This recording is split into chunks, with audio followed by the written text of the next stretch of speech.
విన్నపములను ఆలపించడానికి ప్రభు ప్రతిష్ఠించిన ఆలయం ఇది. హల్లెలూయా.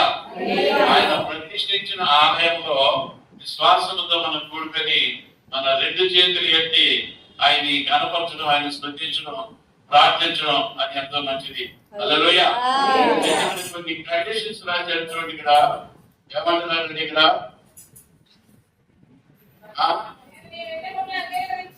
14వ వచనం చూడండి, పైన 13వ వచనం చూడండి.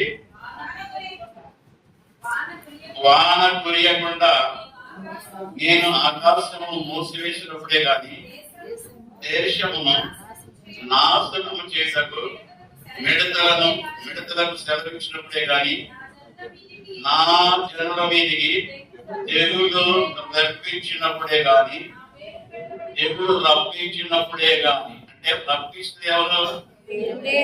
దేవుడే తెగులు రప్పిస్తున్నాడు, దేవుడే సమస్యలను రప్పిస్తున్నాడు. ఎందుకంటే మనము క్రమపరచబడ్డ కనుక తెగులు మన మీదకి వస్తా ఉంది. మనము క్రమపరచబడ్డ కనుక రోగాలు మన మీదకి వస్తున్నాయి. మనము క్రమపరచడం కనుక మన మీదకి అనేక సమస్యలు వస్తున్నాయి. వానలు కురియకుండా, సమృద్ధి లేకుండా కరువును తీసుకొస్తున్నాడు దేవుడు. ఎందుకంటే మనం గుర్తించాలి, దేవుని గుర్తించి, దేవుని మహిమను బలమును గుర్తించి ఆయనను మనం ప్రార్థన చేయాలి. ఆయన మనం ఏం చేయాలండి? ప్రార్థన చేయాలి. అందుకని ఇక్కడ కింద 14వ వచనంలో నా పేరు పెట్టబడిన నా జనులు తమ్ము తాము తగ్గించుకొని ప్రార్థన చేసి నన్ను వెదకిన యెడల నేను వారి ప్రార్థనను చెడు మార్గములను విడిపించేదను. ఆకాశమును నేను వారి ప్రార్థనను విని వారి పాపమును క్షమించి వారి దేశమును స్వస్థపరచెదను. హల్లెలూయా. మరి ప్రార్థన వినాలి. అయితే ప్రార్థన వినే ముందు ఏం జరుగుతుంది? విన్న తర్వాత వారి పాపమును క్షమించి, ప్రార్థన విన్న తర్వాత ఆ ప్రార్థన ఆలకించిన దేవుడు మొట్టమొదటి మన ప్రపంచం ఇచ్చే కార్యం ఏంటి? పాపములను క్షమించాలి. లేకపోతే మనం చేసే ప్రార్థన ప్రభు సన్నిధానానికి చాలదు. ఆయన క్షమించాలి. ఆయన క్షమించడం అర్హుడు. అయితే మనం ఆయన క్షమించడానికి మనం అర్హత కలిగిన మనం ఉన్నామా?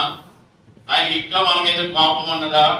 క్షమించలేని కోపం ఆయనకి ఉందా అని మనం గ్రహించి మన స్థితిని మనం ఒప్పుకొని మనం తగ్గించుకొని అని అంటున్నాడు. ఇక్కడ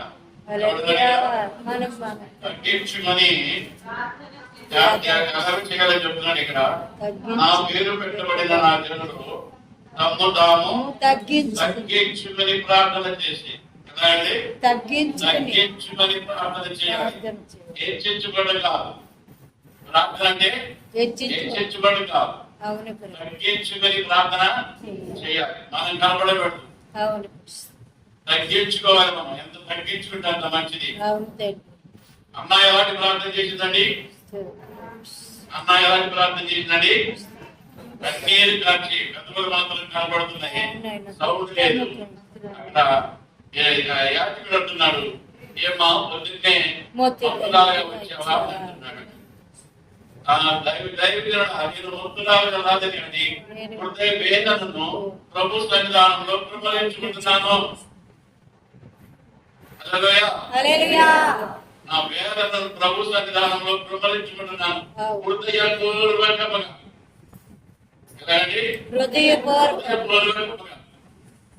మనకి ఏలియా తర్వాత ఇతరుల ప్రవక్తలు మనకు తెలుసు.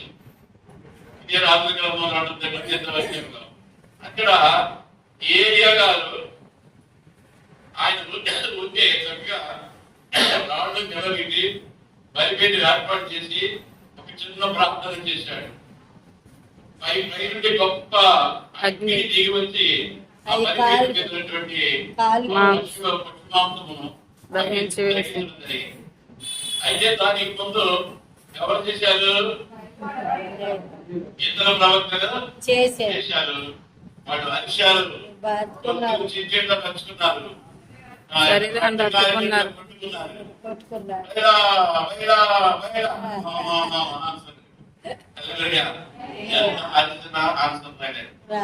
హృదయపూర్వకంగా చిన్న మాట పలికాడంతే ఏలియా గారు. ఒక మాట పలికితే అక్కడ తగిన దహనము చాలా పుష్పం కూడా నిర్ణయించబడినది. ఆ దేవునికి ఇష్టమైనటువంటి బలి ఆరాధన. అన్నాడు, మీరు ఎవరి పక్షంగా మీరున్నారు? నిజమైన దేవుని పక్షంగా ఉన్నారా లేదా అని చెప్పి సవాల్ ఇస్తున్నాడు. దేవుని పక్షంగా ఉన్నవాడు ఎవరు రండి అని పిలుపు తీర్చాడు. అప్పుడు ఆ యొక్క ఇతరుల ఆ ప్రవక్త పడినప్పుడు వాడు పరారైపోయేవాడు. వాడు నాకు నిజమైన దేవుడే కావాలి. ఎందుకంటే ఆలకించిన దేవుడు, ఆలకించే దేవుడు కావాలి కానీ ఆలకించినాడు మనకేది కానీ ఆలకించేవాడు కావాలి. ప్రార్థన ఆలకించేవాడా నీకు వందనాలు. మనం ప్రార్థన చేసినప్పుడు ఆ మాట ఎత్తి పట్టుకుని మనం అడగాలి. దేవుడి ప్రార్థన ఆలకించేవాడా నీకు నా వందనాలయ్యా, నేను అడుగుతున్నానయ్యా, ఆలకించయ్యా, అంగీకరించయ్యా, నా మనవిని త్రోసివేయద్దయ్యా అని ప్రార్థన ఆలకించేవాడని ఎరిగెత్తి మనం చాటవలసినటువంటి వారు. తమ్మును తాము తగ్గించుకొని, చాలా ఉన్నతమైనటువంటి మాట అండి. తగ్గించుకోకుండా అగ్నిలో అవ్వడం లేదండి, అగ్గినటువంటి విధానం లేదు. తగ్గించుకొని ఒక ఏరియానే కాదు, ఎలీషా కాదు, అందరూ కూడా చాలా చక్కగా దేవుని వైపు చూస్తూ వారు అసలు యేసు ప్రభు అయితే ఆ ఊరికే పైకి కనుదెత్తి చూసేలాంటి కనపడుతుంది. ఆయన గట్టిగా ప్రార్థన చేసిన ఏం కనపడదండి. ఆయన స్థుతి చెల్లించాడు, కనుదెత్తి దేవదేవుడికి స్థుతి చెల్లించాడంతే. కార్యం జరిగిపోయింది. దగ్గర మన హృదయాన్ని దేవుడు చూస్తాడండి, మన హృదయాన్ని దేవుడు చూస్తాడు. ప్రార్థనించేటప్పుడు నీ హృదయాన్ని పరిశీలన చేస్తాడు. మనం ఏదో ప్రార్థన చేస్తున్నాడు, 10 మంది వింటున్నారా లేదా, మన ప్రార్థన ఎలా ఉందని అది కావాలి. మన ప్రార్థన దేవునికి అంగీకారంగా ఉండాలి. దేవునికి ఏది అంగీకారంగా ఉంటే తిరిగి నలిగిన హృదయము, ఆ హృదయముతో పశ్చాత్తాపముతో ఆయన వరకు మనం మోకరించి అంగదార్చవలసినటువంటి వాళ్ళగా ఉన్నాం. వాళ్ళ మనస్తత్వం ఎలా ఉన్నాడంటే ఇక్కడ తమ్మును తాము తగ్గించి మొట్టమొదటి నా పేరు పెట్టబడిన జనులు, ఆయన పేరు పెట్టబడి ఉన్న మనం అంటే ఆయన అంటున్నాడు నా పేరు పెట్టబడిన నా జనులు. వాళ్ళకు ఉన్నటువంటి లక్ష్యం ఏంటంటే తమ్మును తాము తగ్గించుకోవాలి, తమ్మును తాము తగ్గించుకోవాలి. తగ్గించుకొని తర్వాత ఏమన్నారండి, ప్రార్థన చేసి తగ్గించుకొని ప్రార్థన చేసి నన్ను వెదకి తమ చెడుతనమును విడిచిన ఎడల, తమ చెడుతనమును ప్రార్థన చేసినప్పుడు మనం పరీక్షించుకొని మన చెడుతనం విడవాలని. ఏది ఎవరిని ఎదురైనా పెట్టి నా చేతి పెట్టి ప్రార్థన చేయాలంటే ముందు నన్ను నేను పరీక్షించుకోవాలి. లేకపోతే పాపల ప్రార్థన దేవుడు ఆలకించాడు. నన్ను నేను పరీక్షించుకోవాలి. ఎవరైనా కానీ ప్రార్థన చేసేటప్పుడు ప్రతి ఒక్కరు కూడా తమ్మును తాము పరీక్షించుకొని నాలో ఏ దోషము లేదు అనుకున్నప్పుడే నువ్వు ప్రార్థన చేసి ఆ ప్రార్థన దేవుడు అంగీకరిస్తాడు. అంతేగాని మన ఏదో మన ఇతరులుగా కూర్చుని ఏదేదో ప్రార్థన చేయడం కాదు. ముందు నీవు సరి చేసుకోవాలి. ముందు నీవు అలాగే ప్రార్థన చేయించుకోవడానికి వచ్చేవారు కూడా ఆపాదన పెట్టుకొని అలాగే అటు కాదండి. ప్రార్థన చేయడానికి వచ్చేది వెళ్ళేవాడు కూడా ముందు ఏకాంతంగా వాడు చూసుకొని దేవుని వైపు చూస్తూ పాపాలు ఒప్పుకొని పరిశుద్ధపరచబడి దేవుని సన్నిధానానికి రావాల్సిన అవసరం ఉన్నది. ఎందుకంటే నీతి మంతుల ప్రార్థన ఉభయుడు నీతి మంతులైతే అక్కడ ఆ ప్రార్థన అంగీకరించబడింది. ఎంత చక్కటి ఆహ్లాదకరమైనటువంటి ప్రార్థనకు వచ్చేవాడు కూడా పరీక్షించుకోవాలి, ప్రార్థన చేసేవాడు కూడా పరీక్షించుకోవాలి. అక్కడ దేవుని కార్యము ఏదో మంది వచ్చి బహుళంచడం కాదు, ప్రార్థన చేయని ఊరికి బహుళంచడం కాదు. పాపాలన్నీ హృదయంలో పెట్టుకొని ప్రార్థన చేసినందువల్ల దేవుడు ఏంటని ఎప్పుడు తలచవద్దు. పాపము నీ హృదయములో ఉండగా నీకు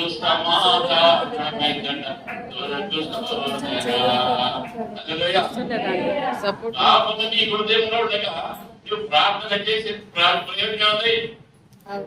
పాపి ప్రార్థన వైపు ఆయన కనులు ఉండవు, పరిశుద్ధుల ప్రార్థన వైపు ఆయన కనులు ఉండి ఆయన చెవులు ఉండి ఆ పరిశుద్ధులను చూస్తున్నాడు. హల్లెలూయా. ప్రార్థన చేసేటువంటి వారు పరిశుద్ధంగా ఉండి పరిశుద్ధుల వైపు ఆయన కను దృష్టి ఉంటుంది. ఆయన చెవులు ఉంచుతాడు ఆ ప్రార్థన ఆలకించడానికి. నువ్వు చేసే ప్రార్థన పరిశుద్ధంగా ఉండాలి. హల్లెలూయా. దాని తర్వాత అంటున్నాడు, తమ తాము తగ్గించుకుని తమ చెడు మార్గమును విడిచిన ఆకాశం నుండి నేను వారి ప్రార్థనను విని వారి పాపమును క్షమించి. ఆకాశం నుండి వింటారండి. నేరుగా మన ప్రార్థన అక్కడికి వెళ్ళిపోవాలంటే ప్రభు ఈ మధ్యలో ఏ ఆటంకాలు ఉంటాయి, ఏ చీకటి శక్తులు మన ఆటంకపరిచే ప్రార్థన ఆలకించడానికి. ఇక్కడ కాదు చీకటి చాలా వ్యతిరేకత వస్తూ ఉంటాయి. అయినప్పటికీ కూడా పరిశుద్ధతతో కూడినటువంటి ప్రార్థన నేరుగా ప్రభు పాదానికి చేరుకుంటుంది. అప్పుడు ఆకాశం నుండి ఆలకించి. హల్లెలూయా. అక్కడికి వెళ్ళాలంటే ఎంతో పరిశుద్ధంగా ప్రార్థన. మన ప్రార్థన కొంతమంది ప్రార్థన చేస్తాం, గడప దండాలు చేస్తాం. గడప ఏదో చెప్పండి. మీద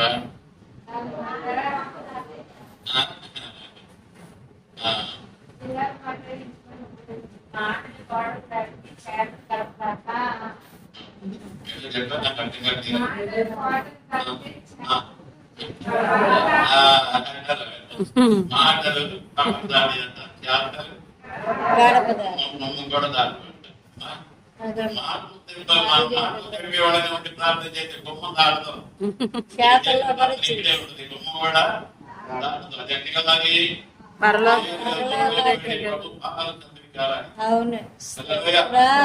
ఆయనకి మనకి అవరోధాలన్నీ ముందు మనం తొలగించుకోవాలి. ఆయన అడగాలి, తొలగించిన ఆయన అవరోధాలన్నీ తొలగించు, ఆటంకాలన్నీ తొలగించు. నేను ఈ సన్నిధానంలో ప్రార్థిస్తున్నాను, ఏకీభవించి నన్ను ఈ బిడ్డగా చేసుకుని ఆ మనవులను అంగీకరించుకొని ఆయనకి అర్జీ పెట్టుకోవాలి. ముందు మనం ఏం పెట్టాలి? అర్జీ పెట్టుకోవాలి. అలాగానే ఏదో అర్జీ పెట్టుకోకుండా పెద్ద పెద్ద మనుషుల దగ్గరికి వెళ్ళి అధికారులంటామా అర్జీ పెట్టుకుంటాం. అదే అర్జీ, అయ్యా నా హృదయాన్ని శుద్ధి చేసి నీ సన్నిధానం నేను ప్రార్థించడానికి ఆసక్తితో వచ్చానయ్యా, నా మనవులను అంగీకరించు ప్రభా అని మనం ప్రార్థన చేసుకుని అప్పుడు సొలొమోను చెప్పినటువంటి ప్రార్థన, వర్షం లేకపోతే వర్షం అని, జ్వరాలు కానీ చెడులు కానీ ఉన్నప్పుడు వారి నుంచి విడుదల పొందుకోవాలని ప్రార్థన చేసినప్పుడు అవన్నీ కూడా మీరు ఆలకించాలి. హల్లెలూయా. వారి ప్రార్థన విని వారి పాపమును క్షమించి వారి దేశమును స్వస్థపరిచేదను. ఈ స్థలమును చేయబడు ప్రార్థన మీద నా కథ దృష్టి నిలుచును. అలాగే మనం సంసిద్ధపరచబడి మనం తగ్గించుకొని మనం సరి చేసుకొని దేవునికి ఇష్టమైన హృదయముగా మన హృదయాన్ని చక్కబెట్టుకొని ఆయనకి వ్యతిరేకమైనటువంటి ఏంటి కూడా మన హృదయాల్లో పట్టుకూడదండి. ఇప్పుడు రైతు భూమి పంట ఇచ్చినప్పుడు అక్కడ ఉన్నటువంటి రాళ్ళు రప్పులు అన్ని కూడా ముందే చేయాలి, చేయాలి, సతునంగా ఉండాలి కూడా. ఆ తర్వాత వేసిన విత్తనం ఫలిస్తుందండి. అలాగే మన హృదయంలో రాళ్ళు రప్పులు అంటే అసూయలు, ద్వేషాలు, కలహాలు, మోసాలు చాలా చాలా రకాలు ఉన్నాయండి. ఇతరులను చూసి అసూయపడేటువంటి లక్షణాలు, ఇతరులు చూస్తే చాలు వాళ్ళ అభివృద్ధిని చూస్తే చాలు అసూయపడతారు చాలా మంది. అయ్యో వాళ్ళు అభివృద్ధి పరచబడితే మనకే కదా లాభం, మనం కరువులో చేస్తున్నప్పుడు వాడు మనకి సహాయము చేస్తారు కదా అని అనుకోరండి. అభివృద్ధి పరచబడేవాళ్ళని చూసి అసూయపడుతూ ఉంటారు. అయ్యే మన హృదయాలు ఉన్నటువంటి రాళ్ళు ఇంకా రాళ్ళను తొలగించుకోవాలి. అప్పుడే మన ప్రార్థనకు సమాధానము దొరుకుతుంది. హల్లెలూయా. స్థలములో చేయబడు ప్రార్థన మీద నా కన్ను దృష్టి నిలుచును, నా చెవులు వారిని దానిని ఆలకించును. నా పేరు ఈ మందిరమునకు నిత్యము ఉండినట్టుగా నేను దాన్ని కోరుకొని పరిశుద్ధపరచింది. హల్లెలూయా. నేను దాన్ని కోరుకొని పరిశుద్ధపరచింది. అందుకని ఈ స్థలమందు మనం ఆయన కోరుకొని పరిశుద్ధపరచుకునే స్థలం. అందుకని దీన్ని అశ్రద్ధగా అలక్ష్యముగా దేవుని మందిరానికి రావడానికి అశ్రద్ధ పనికిరాదు, అలక్ష్యం పనికిరాదు. ఆయన పరిశుద్ధపరచడం మన కోసం శుద్ధీకరించడం. అయ్యా నేను ఇంటిగా ప్రార్థన చేసుకుంటున్నాను అయ్యా అంటారు చాలా మంది. ఏమా గత రాత్రి ఆల్రెడీ ప్రేరేతులు ఎందుకు రాలేదమ్మా, ఇంటికాడ చేసుకున్నానండి అని అంటారు. ఇంటికాడ చేసుకున్నాం నిద్రపోయావు అది కాదు కదా. దేవుడు శుద్ధీకరించిన స్థలం కలిగి దేవుడు కనుక చెబుతున్నాడు కదా, ఈ స్థలాన్ని నేను పవిత్రీకరించి ఏర్పాటు చేస్తున్నాను. ఆయన ఏర్పాటు చేసినటువంటి స్థలం ఇది. దీన్ని అశ్రద్ధ చేయబడదండి. చాలా మంది ఈనాడు మందిరం అంటే అలక్ష్యముగా ఉంటున్నారు. నెలకు ఒక పర్యాయం కనబడుతున్నారు, 2 నెలలకు ఒకసారి కనబడుతున్నారు. దయచేసి గమనించండి, నేను వేరే చెప్పడం కాదు. ఈ మందిరము ప్రశస్తమైనటువంటి స్థలము, మనల్ని ఆశీర్వదించేటువంటి స్థలము. ఇక్కడ వస్తారు ఎందుకంటే ఆటంగా రాబోతున్నారు. లోకంలో ఎక్కడుందండి ఇలాంటి ఆశీర్వాదం? లోకంలో ఎక్కడ దొరుకుతుందండి ఇలాంటి ఆశీర్వాదం? దేవుడిచ్చే ఆశీర్వాదం ఎంత గొప్పదండి, ఎంత గొప్పదండి ఆశీర్వాదము. హల్లెలూయా. పడిపోయిన వారిని లేవదంటే దేవుడు నిరాశటువంటి వారిని ఆశ్రయించేవాడు, సమస్యలు వచ్చేటటువంటి వారిని విడుదల దయచేసేవాడు. ఇంకొకటి గ్రహించండి, వీటన్నిటి నుంచి శాశ్వతం మేము నివేదించమనబడింది. హల్లెలూయా. ఈ విముక్తి శాశ్వతమైనటువంటి విముక్తి. లోకంలో మనం పొందేది అది శాశ్వతం కాదు, తాత్కాలికమైనటువంటిది. ఇవాళ ఏదో కనపడుతుంది మళ్ళీ మన దగ్గర నుంచి ఒకటి శాశ్వతమైనది.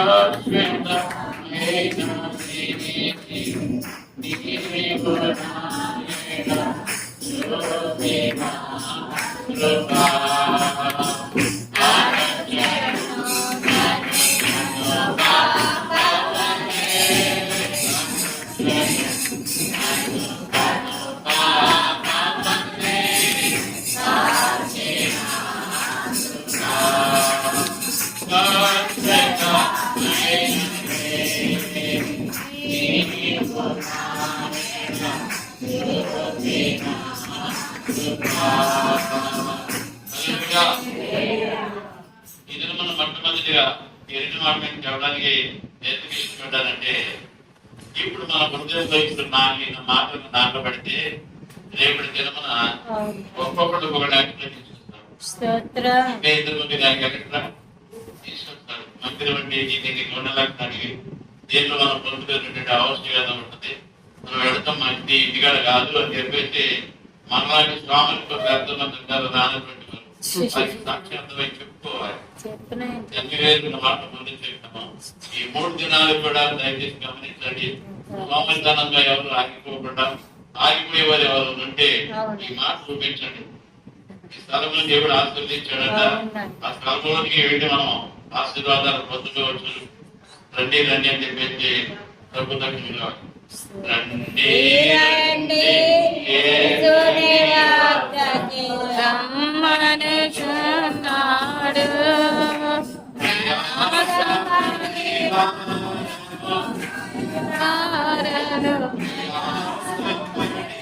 రమ్మనుచున్నాడు. ప్రభుని జయతకు కరుణిడే వేగం, ప్రభుని జయతకు కరుణిడే వేగం.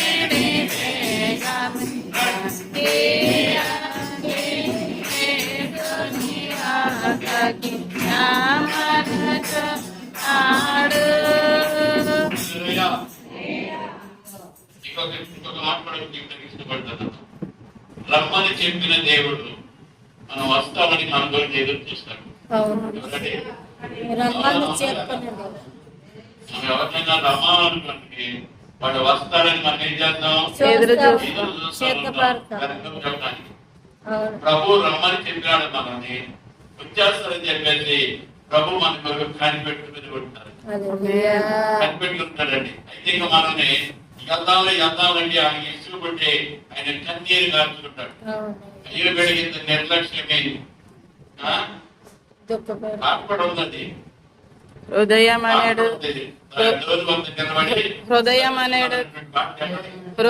అనేడు తలుపు నాద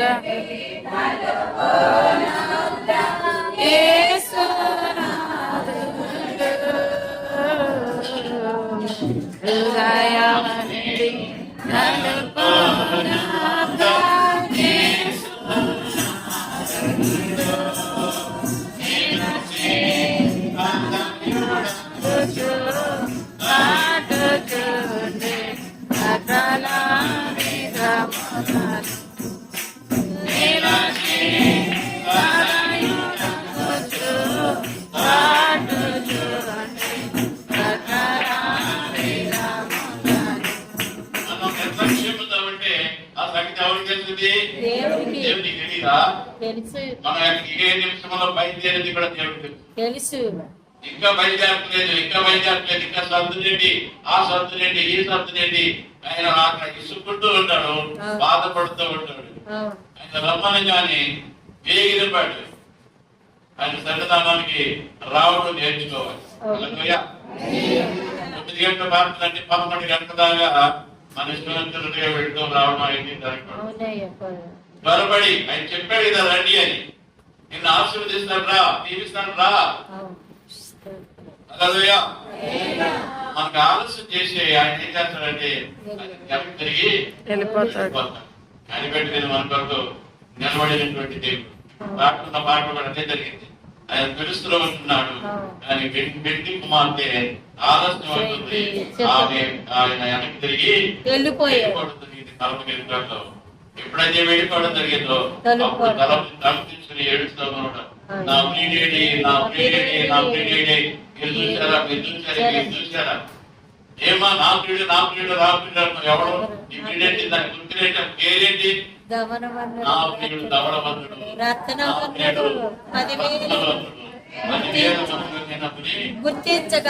పరిశుద్ధుడు, నా కొరకు రక్తవంతుడిగా మార్చబడ్డాడు.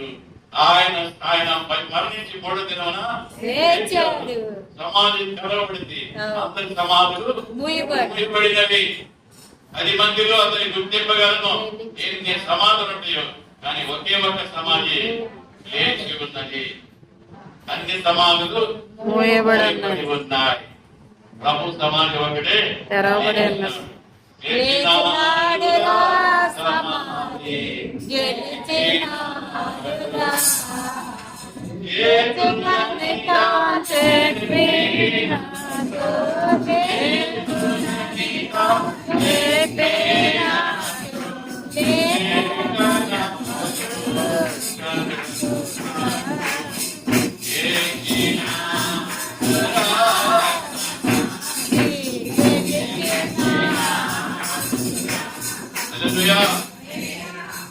ఈనాడు మనం చేయవలసింది ఏంటంటే ఆయన యొక్క ప్రేమ అంటే ఏంటి, ఆయన మనలోకి ఏం చేశాడు, ఏం చేయబోతున్నాడు, ఇంకా ఏం చేయడానికి సిద్ధంగా ఉన్నాడు, ఇవన్నీ చాలా స్పష్టంగా మనం గుర్తించి ఆ ప్రేమను మనం తెలుసుకొని ఆ ప్రేమమయుడిగా మనం ఆయన చిత్తము చొప్పున సహవాసం చేయాలి. అలాగే ఆయన చిత్తము చొప్పున సహవాసం చేయాలి. ఆ చిత్తమును ఎరిగి ఆయన చిత్తమును ఎరిగి ఆయనతో మనం సహవాసము చేసినాడ ఆ సహవాసాన్ని దేవుడు అంగీకరిస్తాడు, ప్రతిఫలం దయచేస్తాడు.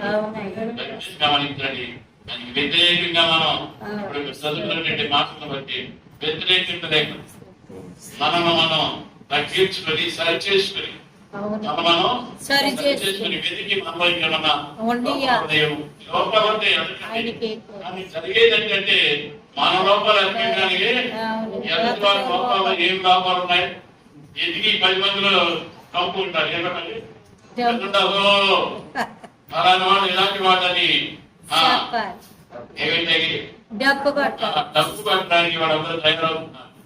కానీ మళ్ళీ మనం సరి చూసుకోవాలనేటువంటి ఆలోచన ఉండదు. మనం తగ్గించుకొని మనం పరీక్షించుకుంటే ముందు మనం పరీక్షించుకోవాలి. ఎవరండి?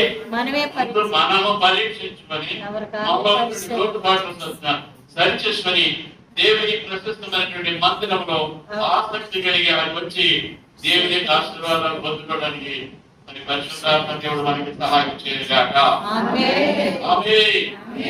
నాకు దాదాపు 32 సంవత్సరాల క్రితము దేవుడి మందిరాన్ని ఇక్కడ మనకు ప్రతిష్ఠించాడు. 1994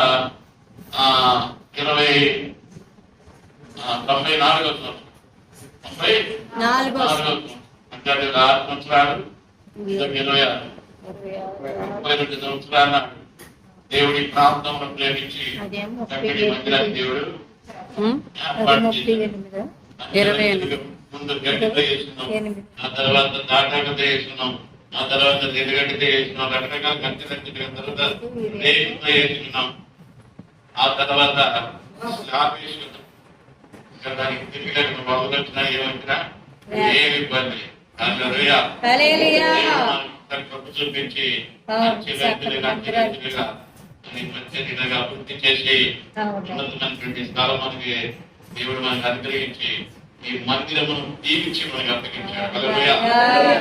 నేను దీవించబడినటువంటి స్థలము మీరు రండి ఆశీర్వదించబడని ప్రభు ఆహ్వానిస్తున్నాడు.